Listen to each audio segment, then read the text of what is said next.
Ben signed over a third of that, $314,000, and typically I just give a check to the individuals, but Ben was so exceptional, and last year I want to really clarify, because last year I was giving a hard time to all the sales teams because they were falling on fumbles. And many of them had not seen what a true sales process could look like and achieve. And Ben signed $314,000, which was actually more than our entire sales team combined, and I realized many of them had transitioned. And I want to talk to Ben about what he did and who he is, so you can hear that story and then begin to embody this, because he truly operationalized the habit. So Ben, welcome. Thank you. Yeah, so first, tell us about, what year in school are you? What's your major? How old are you? Where are your markets at, so we can get to know who you are? 22. Does this work? Yeah, it should be on. Okay, cool.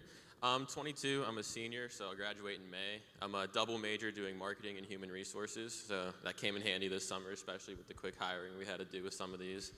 I was in Pittsburgh, Eastern PA, and Philly briefly, and I worked in Youngstown my first summer as well. Okay, and then you're not just a student, but you're also an athlete, right? Yeah. So what sport do you participate in? I do track and field at Seton Hill. It's a small school in Greensburg, PA, hurdles, so that's fun. So he's highly committed to all of that. Now, this was your second summer as an MI2, Yes. okay? So what did you learn that first summer, because you were probably a little bit further down the list the first summer, that you applied and did different this year? So what changed that you got this result here? Persistence for sure. The first summer, I only got one contract, and it was a temporary fire watch. So big change this summer. Thing with the fire watch, persistence was key. The ladies there loved me, but it was Section 8, and they didn't really have a budget for it. So whenever the fire watch came up, they signed us, and then that turned into one of our good dedicated overnights. We had a great guard there, Will, who did a great job, and then that property manager transitioned, but she had my contact, so that helped us get a few more contracts as well. So persistence, following up with your clients, and then seeing someone else last year getting a check really lit a fire under me too. Okay, so well, that might light some other fires, because you get a check here in a moment.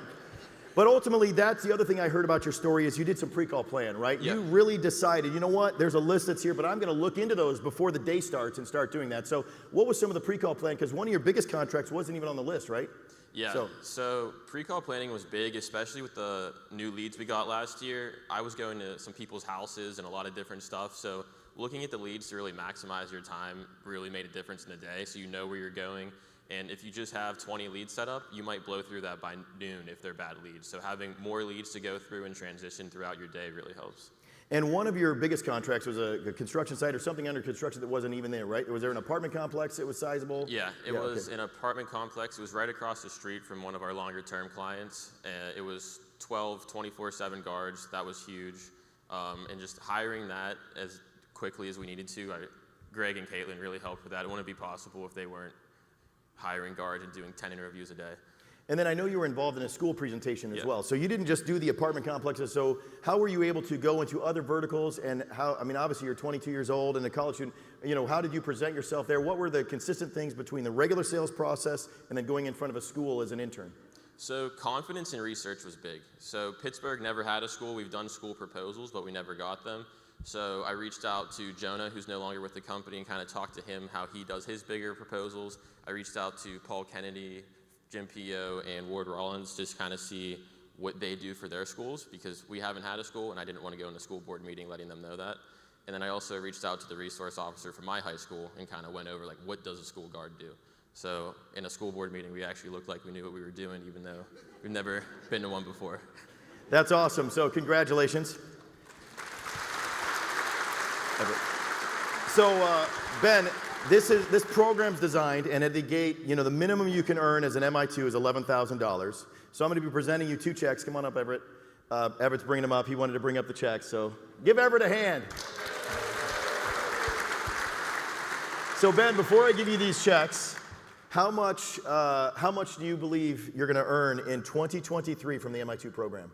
I got my 1099 from Tia yesterday, so that was $47,000. So okay, so great internship. We're gonna add another $20,000 to it. You get 2 checks to it all. Thanks. So yes, you'll get $67,000. So I want to describe. The first check is for achieving $60,000 in monthly revenue, and clearly at $314,000 you did that. And then the second check is for being our top performer. So congratulations, Ben.